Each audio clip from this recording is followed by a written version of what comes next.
자, 여러분 316페이지 우리 양도소득세.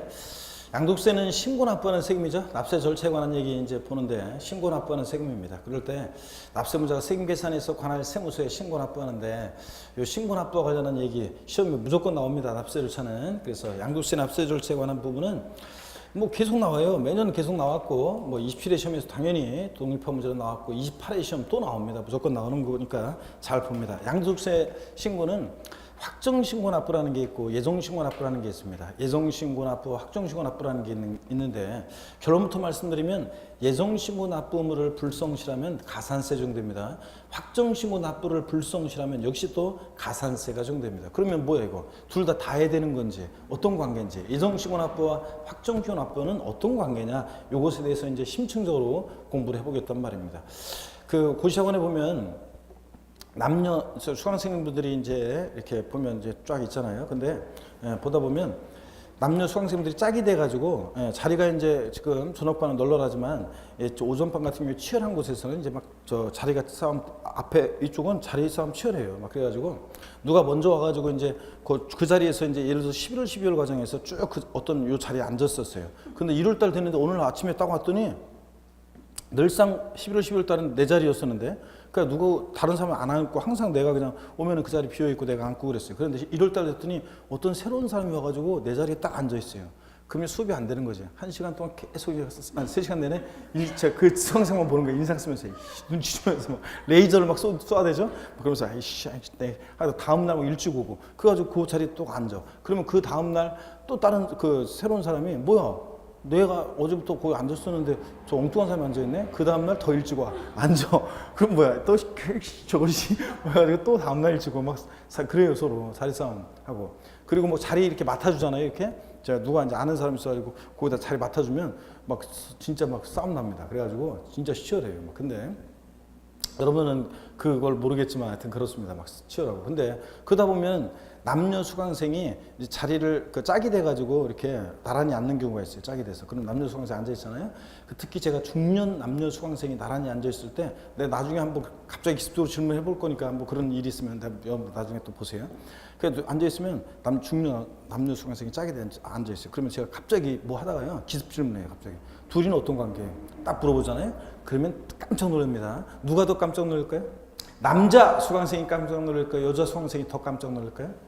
예? 누가 더 깜짝 놀랄 것 같아요? 여자 수강생이 더 깜짝 놀랍니다. 얼굴이 빨개지면서 아무 관계 아니라고 펄떡 뜁니다. 막 아무 관계 아니라고. 내가 그래서 항상 그래요. 아무 관계가 아니고 무슨 아무 관계냐. 둘이 얼굴 모르는 사이야? 그랬더니 오다 가다 만났나? 그랬더니 아니라고 하잖아요. 둘이 동문수학하는 짝이잖아요. 뭐 아무 관계가 아니야. 같이 합격해서 돕고 협력해서 합격해야 되는 짝이지.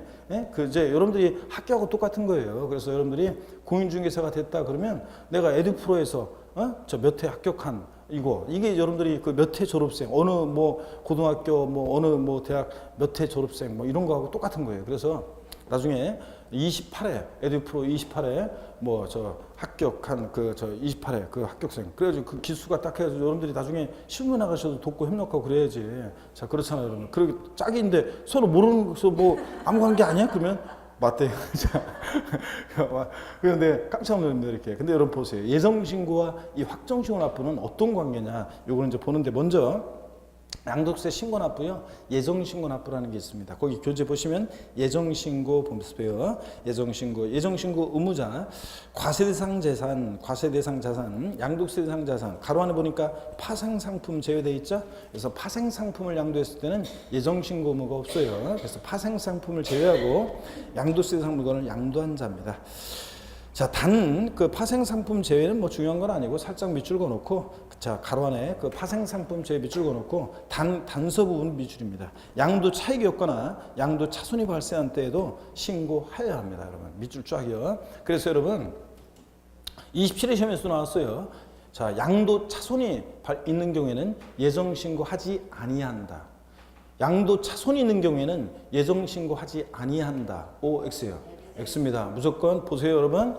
양도 차익이 자 양도 가액에서 필요비 빼서 가필차 양도 차익 계산했더니 양도 차익 빵원이에요. 또는 마이너스예요. 그런 경우에도 반드시 하여야 합니다. 그런 거지 시험에서 양도 차익이었거나 양도 차손이 있는 경우에는 예정 신고하지 아니할 수 있다. 땡. 할 필요 없다. 땡. 생략할 수 있다. 땡입니다. 반드시 보다 하여야 합니다. 뭐 여러분. 아이고 자 그렇지. 비과세는 제가 얘기했듯이 우리가 1세대 1대 비과세처럼 비과세는 과세에서 애초에 제외되는 거지. 여기서는 지금 비과세 되는 경우라고 돼 있어요. 아니잖아요.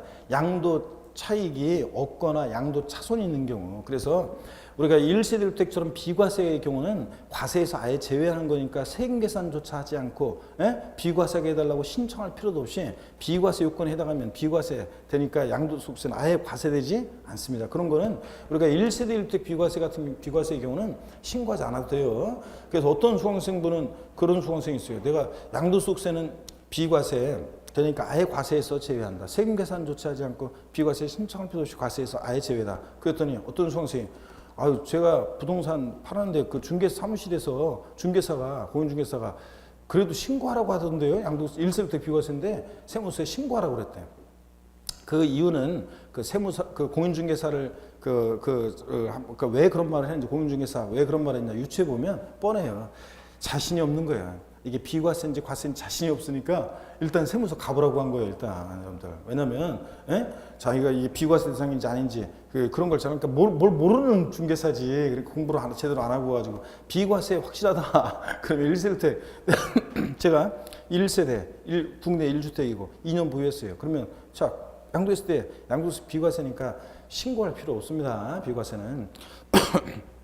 이거는 비과세 되는 경우가 아니에요 지금.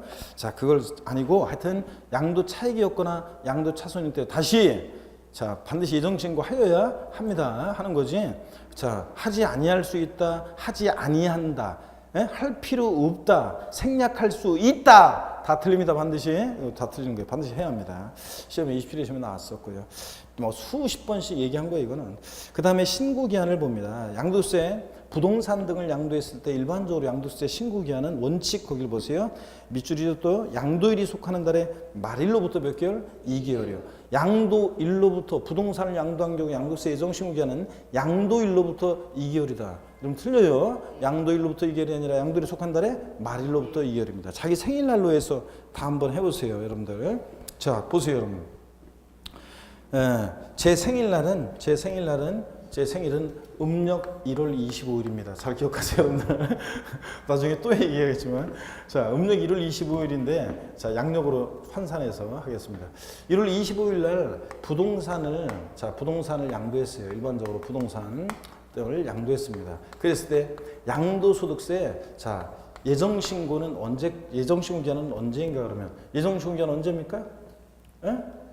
언제까지 예정신고해야 돼?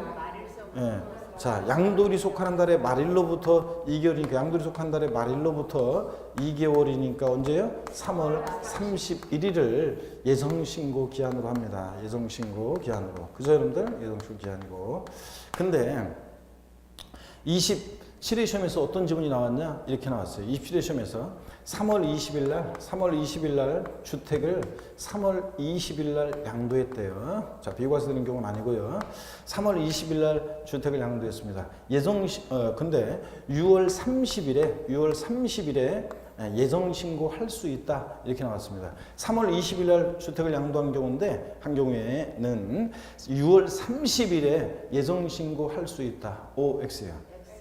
OX. 입이 모아지네. 양도일이 속한 달에 말일로부터 2개월이니까 5월 31일을 예정신고기한으로 하잖아요 여러분들. 그러니까 6월 30일 날은 예정신고 할 수 있어요 없어요? 없어요 여러분들. 자 그래서 시험 문제 이렇게 나왔습니다. 양도일이 속한 달 말일로부터 2개월이라니까. 이거 복잡한 산수나 복잡한 무슨 수식이 동원되는 것도 아니고 2개월만 하면 되는데. 자 그래서 양도일이 속한 달 말일로부터, 포인트는 말일로부터 몇 개월? 2개월. 그러니까 자, 6월 30일 날은 예정신고 할 수 있다 없다? 없다. 이거 시험 준비에 나왔어요. 뭐 어려울 것 같습니다. 그래서 자기 생일날로 자, 내가 물어볼 거니까 자기 생일날 부동산을 양도했다고 하고 예정신고 기한 언제까지인지 자 마음속으로 생각하세요. 내가 물어볼 거니까. 언제까지 예정신고 할 수 있어요? 예. 6월 30일까지? 그럼 생일은 3월달? 아니, 4월달? 뭘 3월달이니까 왜 그래? 3월달인데 6월 30일 날까지 예정 신고할 수 있어요? 아이고, 이제 금방 이거 보고서도 있어. 생일이 3월달이라고? 3월달이면 금방 했는데 5월 30일까지 예정 신고할 수 있다고. 아, 진짜. 다시 언제까지 예정 신고해? 생일날 부동산 양도했다.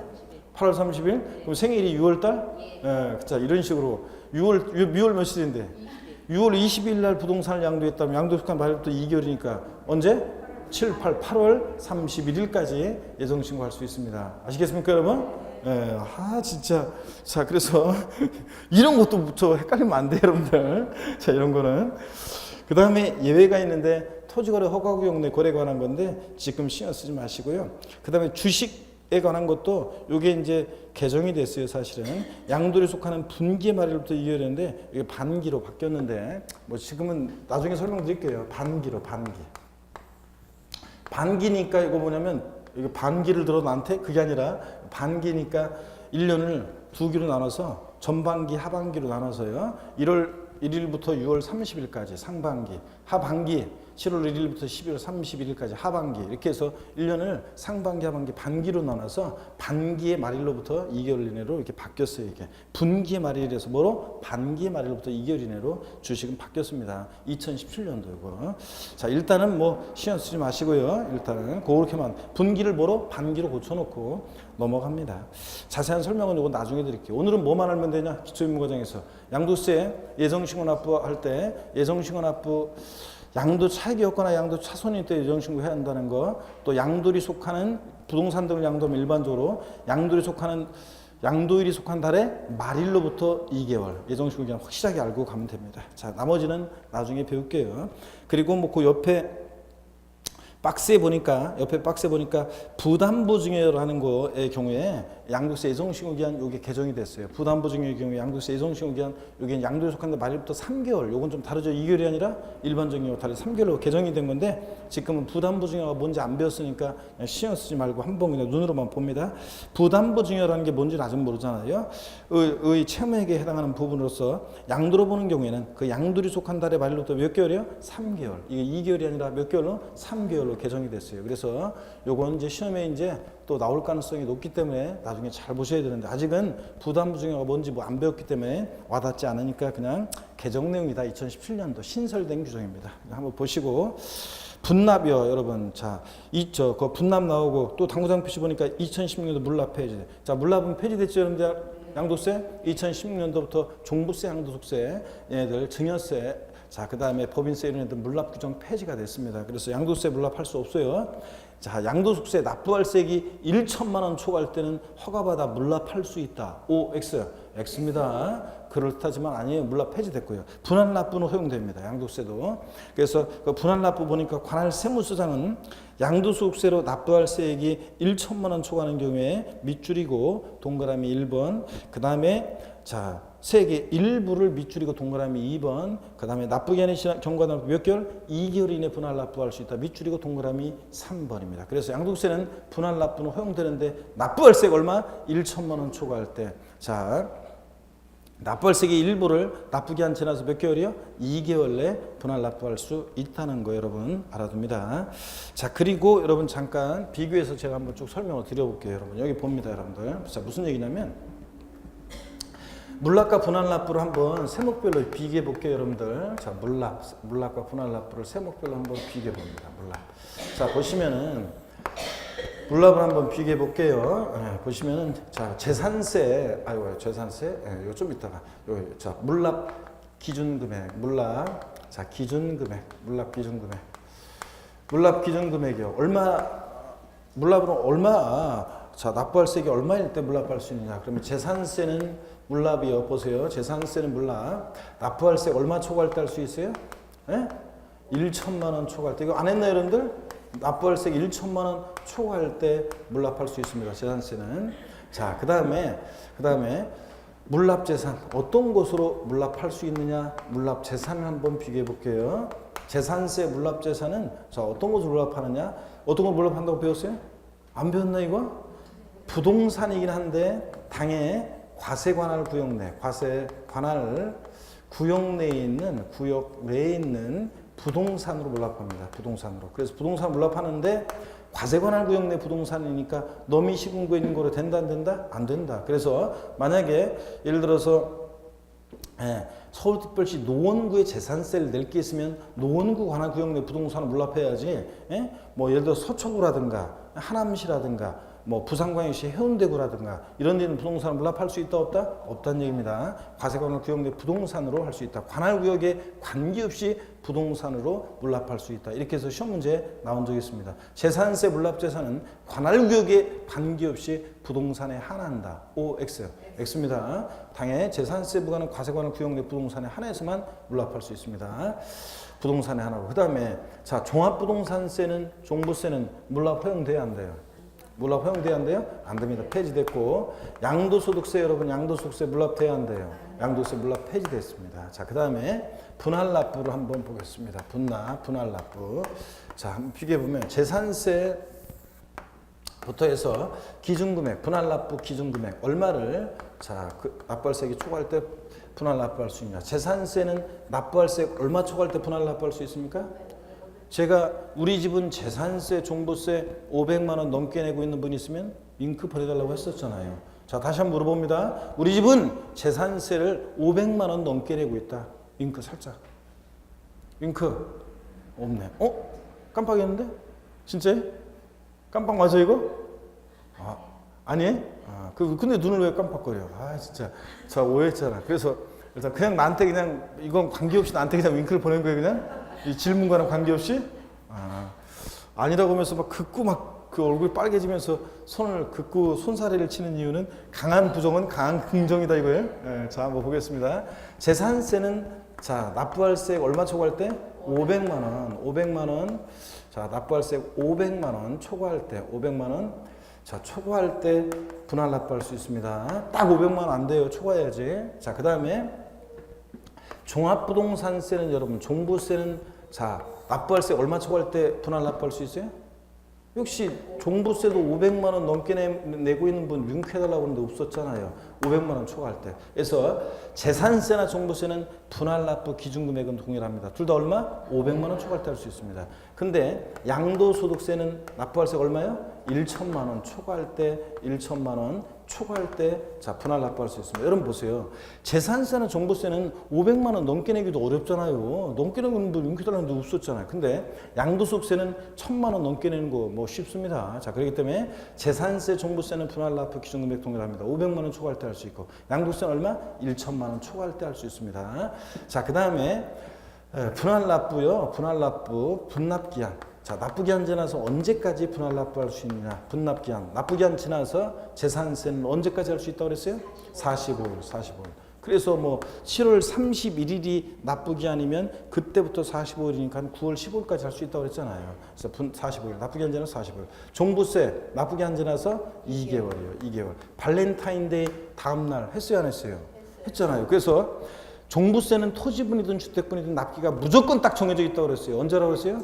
매년 12월 1일부터 15일까지 그랬습니다. 12월 1일부터 15일까지. 그러니까 납부기한 12월 15일 지나서 2개월이니까 다음 연도 2월 15일. 발렌타인데이 다음 날. 그죠? 분납기한 딱 정해져 있어요. 2개월. 양도소득세는 분납기한이 납부기한 지나서 몇 개월이에요? 2개월이에요. 2개월. 자, 그래서 분납기한 재산세는 납부기한 지나서 며칠? 45일. 종부세 양도세는 2개월 내에 분할 납부할 수 있다는 얘기입니다, 여러분들. 이렇게 해서 딱 기억합니다. 자, 이렇게.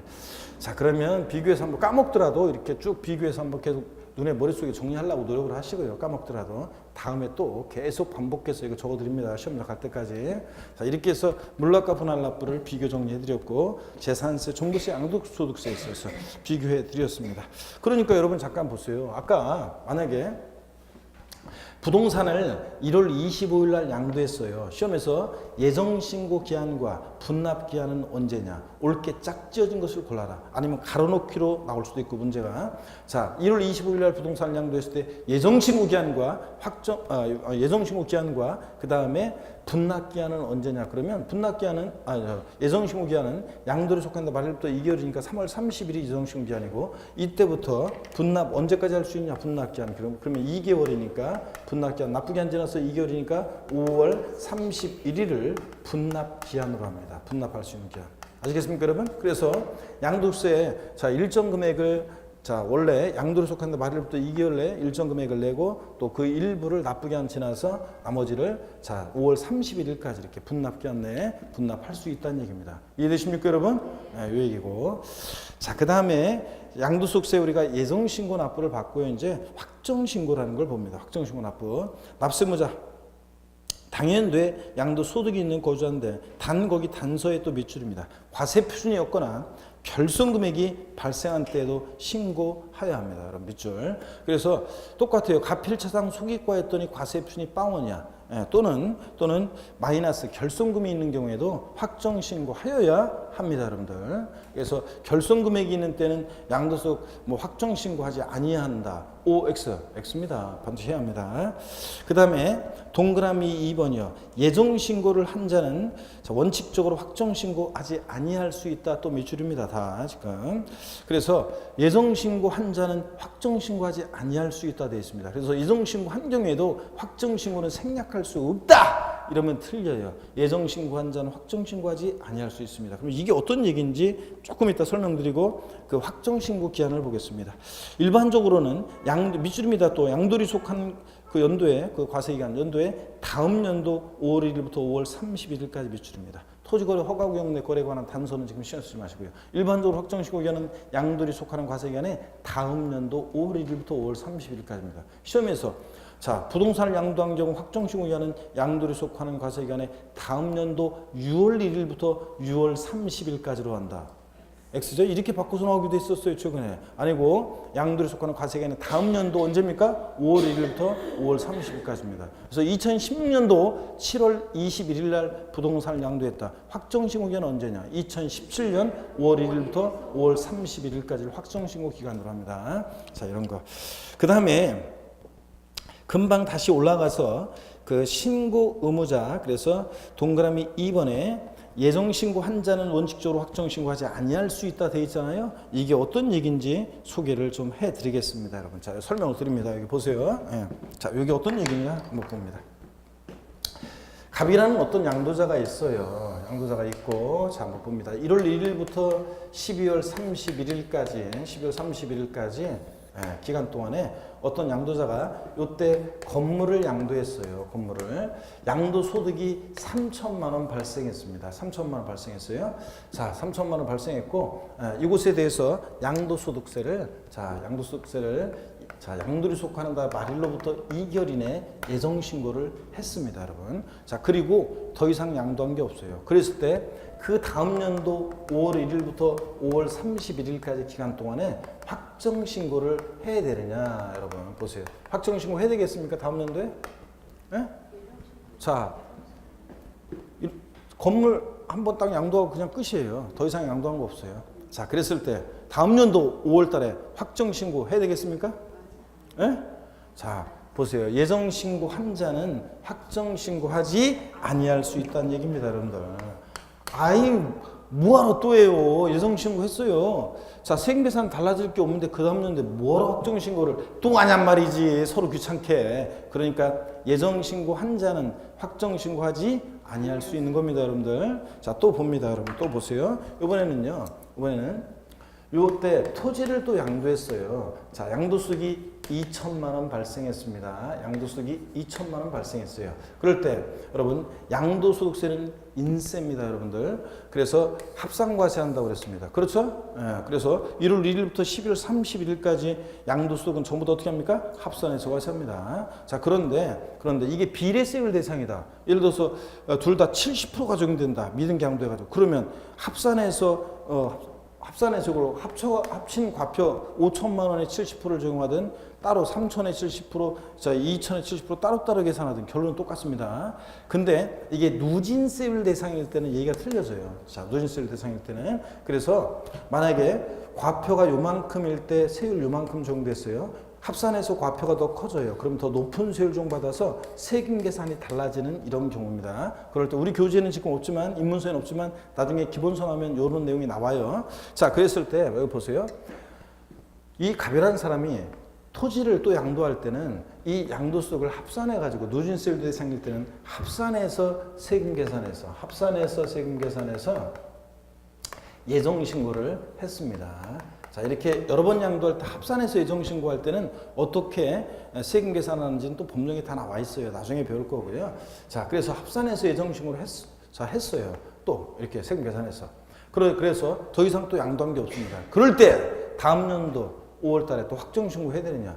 자, 세금 계산 달라질 경우인데 뭐하러 다음 연도에 또 확정신고를 해요. 예정신고 한 자는 확정신고하지 아니할 수 있습니다, 여러분들. 그래서 할 필요 없어요. 근데 문제는 이거예요.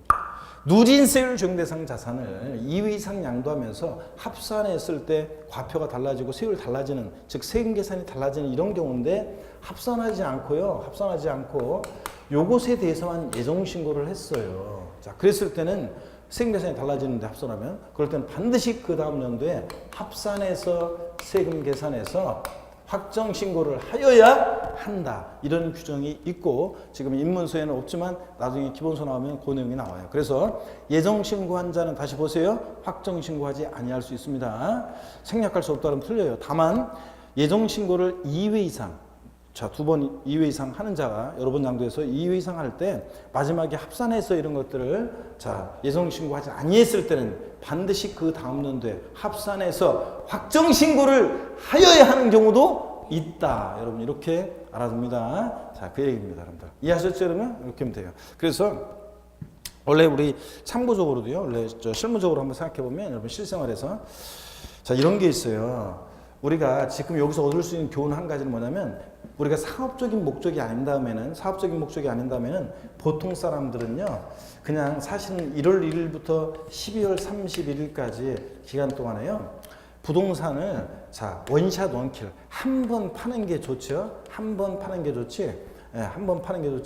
요 같은 연도에 만약에 몰아서 몰빵하면은 별로 좋지가 않아요. 보세요. 이때 토지를 양도했고 이때 건물을 또 양도했어요. 그러면 양도소득세는 금방 봤다시피 자 합산해서 1월 1일부터 10월 30일까지 양도소득 합산해서 과세하잖아요. 합산하면 과표도 커지고 세율이 높아지기 때문에 일단 세금 부담이 일반적으로 늘어나게 돼 있어요. 반드시는 아니지만 늘어나게 돼 있어요. 그러니까 보통 사업적인 목적이 아닌 다음에 우리 보통 사람들은 자 양도소득세를 절세하기 위해서는 같은 연도에 동일한 연도에 부동산을 여러 번 파는 것은 좋다 안 좋다? 안 좋습니다. 원샷 원킬. 예? 1년에 한 번씩만 파는 것이 좋습니다. 만약에 부동산 팔았는데 잔금 지급 시기가 12월 달에 도래했어요. 그러면 이걸 좀 늦춰가지고 다음 연도 넘기는 것이 좋습니다, 여러분들. 자, 그쵸? 그래가지고 한 번에 하는 게 좋지. 원샷 원킬하는 게 좋지. 자, 일반 보통 사람들은 여러 번 양도하는 게 안 좋습니다. 근데 물론 예외가 있긴 있어요. 이제 나중에 이제 결손금은 통산한다고 그래가지고 이게 마이너스 토지 양도했는데 마이너스 3천이에요. 양도 건물 팔았는데 양도소득이 2천만 원이에요. 그러면 이거 결손금을 통산해요. 그러니까 마이너스 1천이죠. 그러니까 건물 양도시 세금을 안 내겠죠. 이런 경우가 있어요. 그래서 마이너스가 생긴 게 있을 때는 여러 번 양도해도 괜찮아요. 근데 마이너스 양도 차손이 발생한 게 있으면 마이너스가 생겨 있습니다. 그런데 보통은 그렇지 않고 양도소득이 다 발생한 경우에는 일반적으로는 자 같은 연도에 여러 번 양도하는 것은 절세 좋다 안 좋다? 안 좋다. 원샷 원킬하는 것이 좋다. 아시겠습니까, 여러분? 절세 팁 한 가지 제가 겸사겸사 알려드렸습니다. 자, 그래서 우리가 절세 팁이고, 그 다음에 또 우리가 꼭 기억할 것은 양도세 예정신고한 자는 확정신고하지 아니할 수 있다. 중요한 얘기예요. 다만 누진세율 적용대상 자산을 여러 번 양도하거나 그럴 때 마지막에 이런 걸 감안해서 양도세를 합산해서 신고한다거나 그랬어야 되는데 그러지 않았을 때는 반드시 그 다음 연도에 확정신고를 해야 하는 경우도 있다더라. 이렇게 오늘 알고 가시면 됩니다. 자, 이렇게 해서 거기 자 확정신고 신고기한까지 말씀을 드렸고요. 그 다음에 가산세를 보겠습니다. 여러분 가산세. 자 가산세는요 똑같아요. 우리 신고행위와 납부행위를 구별해서요. 예정신고 납부든 확정신고 납부든 다 안 하면 가산세가 적용돼요. 예정신고 납부 안 하면 가산세예요. 확정신고 납부 안 하면 가산세예요. 그럴 때 자 신고불성실 가산세는 의무 위반의 정도에 따라 40, 20, 10% 적용되는 건 똑같습니다, 여러분. 그래서 부정한 방법으로 무신고하거나 부정한 방법으로 과소신고하면 40%. 그런 말 없이 법정 신고했네 신고세 제출하지 않았다. 즉 무신고 가산세 20%. 신고했는데 과소신고했다 10% 똑같습니다. 40, 20, 10%. 납부불성실 가산세 똑같습니다. 자 신고기한 자, 하루만 딱 지나도 양도에 속한다 말부터 2개월 예정신고 납부할 때 예정신고 하루만 딱 지나도 신고불송실 가능세 의무 위반의 정도에 따라 깔아놓고 그 다음에 하루하루 지날 때마다 일일 얼마 0.03% 즉 만분의 3율로 납부불송실 가산세 중되는 거 똑같습니다, 여러분. 자, 똑같고요. 그 다음에 한 가지 좀 설명드릴 게 있어요, 여러분들. 여기 보실래요? 한 가지 설명드릴게요. 여러분 보세요. 자, 무슨 얘기냐면 이런 게 시험에 또 26회 시험 때는 지문에 이런 게 나온 적이 있어요. 예정신고를 한번 들어보세요. 예정신고를 조금 이제 뭐 나중에 좀 더 뭐 이해가 잘 될 내용이지만 그래도 한번 찍어보세요. 나중에 또 설명드릴게요. 다음 순환에 예정신고를 이행하지 아니한 경우에도 확정신고를 이행한 경우에는 예정신고에 대한 가산세는 적용하지 아니한다. OX요. 한번 찍어보세요. 예정신고를 하지 아니한 경우에도 확정신고를 이행한 경우에는 예정신고에 대한 가산세는 적용하지 아니한다. OX요. 한번 찍어보세요. OX. 예? 입이 전부 다 모아지고 우리 사장님은 그냥 아까 저 뭐죠? 짝이 돼가지고 남녀 짝이 돼가지고 자 둘이 어떤 관계야? 이 얘기할 때는 간만에 표정이 환하게 웃으시면서 좋아하시더니 자 지금은 아무 대답도 안 하시고 굿이나 보고 그냥 떡이나 드시겠다 이 얘기 지금. 자 그래서 이거는 찍어보라니까 그냥. 자 오라고 해서 하는 대답이 지금 말하는데요. 여러분 보세요. 예정신고하지 아니한 경우에도 확정신고를 이행한 경우에는 예정신고에 대한 가산세는 적용하지 아니한다는데 틀렸습니다. 예정신고와 확정신고는 별개예요, 여러분, 별개. 그래서 예정신고 안 하면 다음 연도에 확정신고를 하든 안 하든 상관없이 가산세에 관한 규정은 적용됩니다, 여러분. 아셨죠? 그런 얘기예요. 그래서 이것도 주의합니다. 그래서 예정신고를 이행하지 아니한 자, 확정신고를 다음 연도에 했든 안 했든 상관없이 예정신고에 대한 가산세는 적용된다는 거예요. 여러분. 된다는 거, 된다니까 된다고 가산세 적용된다는 거 하나 둡니다. 자, 그 다음에 거기 교재 보니까 부가세 해가지고 지방소득세, 농특세가 나왔는데요.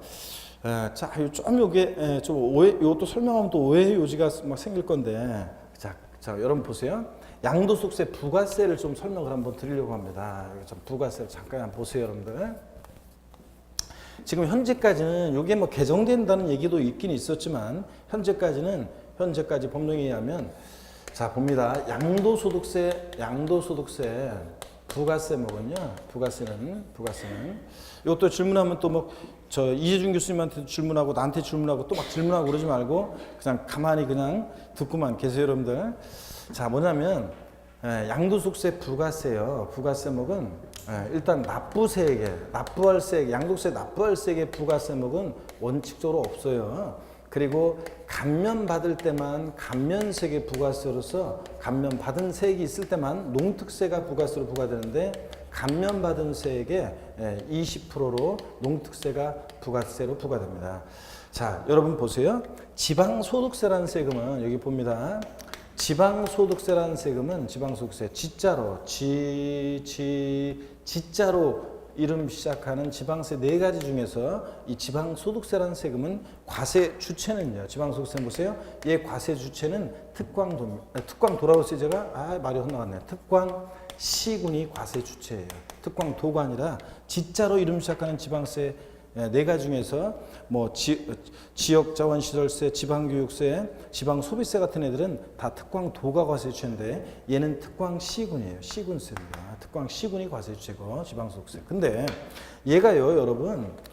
예전에는 얘가 부가세가였어요. 부가세. 어떤 소득세나 법인세, 독립한 세금에 부과해서 받는 부가세였어요. 근데 2015년도부터 얘가 독립세로 전환이 됐어요. 그래서 현재까지 이걸 이제 부가세로 다시 바꾼다는 얘기가 있었지만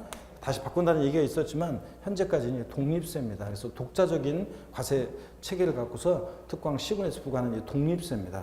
자, 독립세인데 이 지방소득세는 여러분 봅니다. 개인지방소득세라는 것과 개인지방소득세와 법인 지방소득세로 나눠져요. 법인 지방소득세로 나눠지는데 한번 보세요. 설명을 들어보세요. 개인 지방소득세와 법인 지방소득세로 나눠지는데 그럴 때 이 법인 지방소득세라는 것은 어떤 거냐면 법인세법에 의해서 계산한 그 소득을 법인세법에 의해서 계산한 그 소득을 과세 표준으로 해서 법인세 납세무자가 내는 세금이에요. 근데 이 법인 지방소득세 우리 법인세법은 우리 시험과 관계가 없잖아요. 그죠? 개인 지방소득세는 소득세법에 의해서 계산한 그 소득을 과세 표준으로 해서 소득세 납세무자가 내는 세금이 개인 지방소득세예요. 근데 이 개인 지방소득세는 당연히 우리 시험과 관계가 있죠. 특히 개인 지방소득세 중에서도 양도소득에 대한 지방소득세, 우리 뭐 종합소득에 대한 지방소득세가 있고 양도소득에 대한 지방소득세가 있는데 이 양도소득에 대한 지방소득세가 우리 시험 범위겠죠, 당연히. 자, 그런데 이 지방소득세에 관해서 독립한 문제가요. 자세한 독립한 문제가 한 번도 시험에 그동안 안 나왔어요. 그랬는데 안 나오다가 독립한 문제로 27회 시험에서 지방소득세, 양도소득에 대한 지방소득세 문제가 독립한 문제로 나왔어요. 나왔는데 제 강의 들었던 분들 2016년도에 16년도 강의 들었던 분들 제가 항상 그랬어요. 제가 그런 적 있어요. 그런 얘기를 몇 번 했는데 지방소득세에 관해서 독립한 문제로 나올 가능성은 낮다. 근데 만약에 독립한 문제로 나왔다 그러면 딴 거 없이 우리가 소득세에서 배운 양도소득세에서 배운 그 지식을 갖고 문제를 풀면 대부분의 규정이 지방소득세는 양도소득세에 관한 그 규정을 준용 따라가기 때문에 대부분 그 지식을 갖고 문제를 풀면 될 거라고 그랬어요. 자, 그랬는데 대부분이 그 우리가 배운 지식들에 대한 지문이 쭉 나왔는데 정답 지문은 제가 또 그랬어요. 지방소득세는 특이하게도 재산세, 지역자원시설세와 함께 지방소득세가 특이하게도 소액징수 면제 규정이 적용된다. 거기서 장당 세액 얼마? 소액징수 면제 거기서 장당 세액 얼마? 2,000원 미만은 징수하지 않는다. 이 규정이 적용되는데 소액징수 면제 거기서 장당 세액 2,000원 미만은 징수하지 아니한다. 이 규정이 적용된다고 그랬어요. 그러면 2,000원 미만인 경우에 징수하지 않는다. 그러면 자, 시험에 나왔던 것이 양도소득에 대한 이 지방소득세 거기서 장당 세액이 2,000원인 경우에 지방소득세를 징수하지 아니한다. O, X예요. X입니다. 2,000원이면 징수한다고 그랬잖아요. 이게 정답 지문이었어요. 틀린 거 고르는 문제에서. 자, 그러니까 정답은 쉽게 고를 수 있었습니다. 자, 그래서 개인 지방소득세에 관한 특히 양도소득에 대한 지방소득세에 관해서 28회 시험에서 또 독립한 문제로 자세한 내용이 나오면 어떨까요? 걱정할 필요가 없어요. 몇몇 특징적인 내용들을 제가 알려드릴 것이고 그 지식과 함께 자 양도소득에 대한 양도세에 대한 지식으로 문제를 풀면은 대부분 다 그냥 그 준용하기 때문에 대부분 다 대비가 돼요. 그래서 따로 우리가 뭐 등록면허세나 취득세나 재산세 공부하듯이 지방소득세를 자세한 내용을 공부하지는 않을 거예요. 다만 우리가 그 몇몇 특징들을 배워요. 자, 그럴 때 지방소득세가 독립세입니다. 지금 현재 독립세예요. 우리 교재 지금 부가세 거기에 짝지어서 나왔는데 독립세예요. 잘 보세요, 여러분들. 자, 잘 보시면 여전히 우리가 우리 소득세, 종합소득세든 양도소득세든 여러분 소득세 신고할 때 나 여전히 소득세 신고할 때 함께 신고했는데요, 지방소득세.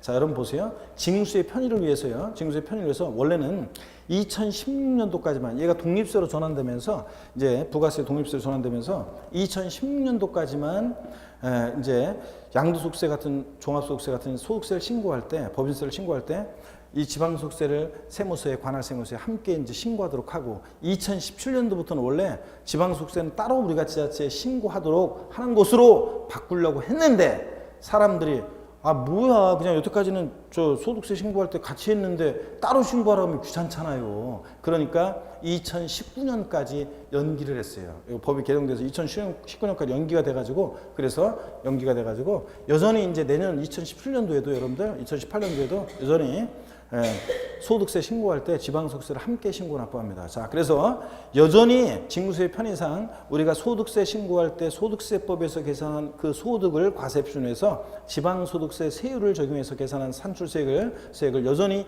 지방소득세 양도세 같은 소득세 신고할 때 종합소득세 신고할 때 함께 지방소득세를 세무서에 신고 납부하고 있지만 그렇지만 얘는 부가세로서는 아니고 뭐다? 독립세입니다. 그래서 여러분들이 독립세로서 신고합니다. 그래서 예, 이걸 여러분들이 그래서 부가세 문제에서 사실은 지방소득세가 부가세라고 나오면 틀려요. 예? 독립세이기 때문에. 근데 여전히 양소득세 신고할 때 함께 신고 납부는 하고 있지만 징수세 편의상 그 편의를 위한 거예요. 그런 거지 부가세는 아니라는 거예요, 여러분. 아시겠습니까, 여러분? 그래서 거기에 양도세는 납부할 세액에 부가세 먹을 원칙 없어요. 감면받을 때만 농특세가 감면세 몇 프로? 20% 부과된다. 이 내용을 여러분들이 적어놓고서 좀 알아두시기 바랍니다. 자, 그래서 우리 교재에 거기 부가세 지방소득세라고 나왔는데 이걸 또 뭐 독립세에서 부가세로 바꾼다는 논의도 있었지만 안 바뀌었어요, 아직. 그러니까 여러분들 요거 돼 있다고 그래서 이재중 교수님한테 강성규 쌤이 또 뭐 이거 부가세 지방소득세는 부가세 아니라던데요 이러면서 또 묻지 마세요, 여러분들. 서로 곤란해져. 이거 나중에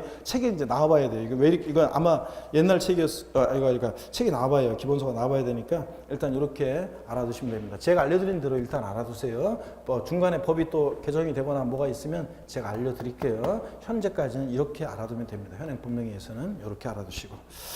자, 그 다음에 그래서 거기 부가세에서 일단 지방소득세는 일단 현재까지는 X를 해 놓으시고요. 지방소득세는 독립세다. 거기 X를 해 놓으시고 농특세 이거 감면받을 때만 농특세가 부가세로 부과된다. 아시겠습니까, 여러분? 제가 필기해 드린 요 내용으로 딱 그 옆에다가 정리를 해 두세요, 여러분들. 정리해 두시고. 그다음에 이렇게 해서 우리가 양도소득세 우리가 다 봤어요. 다만 여태까지는 국내 자산을 양도했을 때 양도세 내용을 다 본 거고요. 국내 자산 양도시 양도세를 본 거고 국외자산 양도시에 양도소득세, 국외 소유한 자산을 양도했을 때 양도소득세 내용이 있죠. 자, 요거는 국외 소지하는 자산 양도시의 양도세 내용. 자, 요거를 한번 보겠습니다. 요거 27회 시험에서는 국외 소지하는 자산에 대한 양도세 내용이 독립한 문제로 한 문제 나왔고 또 그다음에 또 그 종합 문제 속에서 또 국외자산 양도 관련한 내용이 또 지문에 또 있었어요. 그래서 어떻게 보면 한 문제 반이 말하자면 국외자산 양도에 대한 양도세 내용이 시험 문제 나왔습니다. 자, 28회 시험에서는 자, 또 뭐 자세한 내용이 독립화 문제로 나올 가능성은 높지는 않아졌습니다. 자, 그렇지만 기본적인 내용은 우리가 이제 배우게 될 건데 오늘은 딴 거는 필요 없고 뭐만 배우고 가시냐면 자, 납세 의무자만 확실하게 알고 갑니다. 국외 소지하는 자산에 대한 양도소득세 납세 의무자는요. 자, 양도 현재 계속해서 있다 없다가 아니라 계속해서 몇 년 이상? 5년 이상 우리나라 국내 주소 고수 등 고유자만이 국외 소지 자산에 대한 양도세 납세 의무가 있다는 거 이걸 여러분들이 알고 가시면 되겠습니다. 그래서 여러분 자 보세요. 국외 소지하는 자산에 대한 양도세 납세 의무자는 어떤 자냐? 자, 여기 봅니다. 일단 납세 의무자를 한번 비교해 보면 국외 소지하는 자산에 대한 양도세 납세 의무자 비교해 보겠습니다. 여러분 여기 보세요.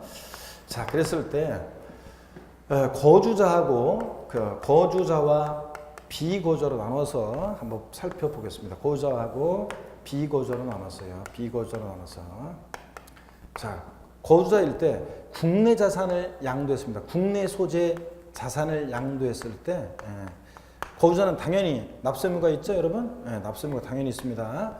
자, 그 다음에 비거주자. 싸이가 강남에 있는 부동산 팔았어요. 제주도에 있는 부동산 팔았어요. 양도세 납세 의무 있어요, 없어요? 있습니다. 비거주자. 마돈나가 우리나라 잠실에 있는 부동산을 팔았어요. 양도세 납세 의무가 있어요, 없어요? 세금 내고 가야지. 마돈나도 국내 소재 자산에 대한 양도시에 납세 의무가 있습니다. 근데 자, 납세 의무가 있습니다. 납세 의무가 당연히 있습니다. 근데 납세 의무 있는데 근데 보세요. 국외 소지하는 자산을 국외 소재 자산에 대해서 국외 소재 자산을 양도했습니다. 거주자가. 그랬을 때 이 거주자는 국외 소지하는 자산에 대한 양도세 납세 의무자는요. 보세요.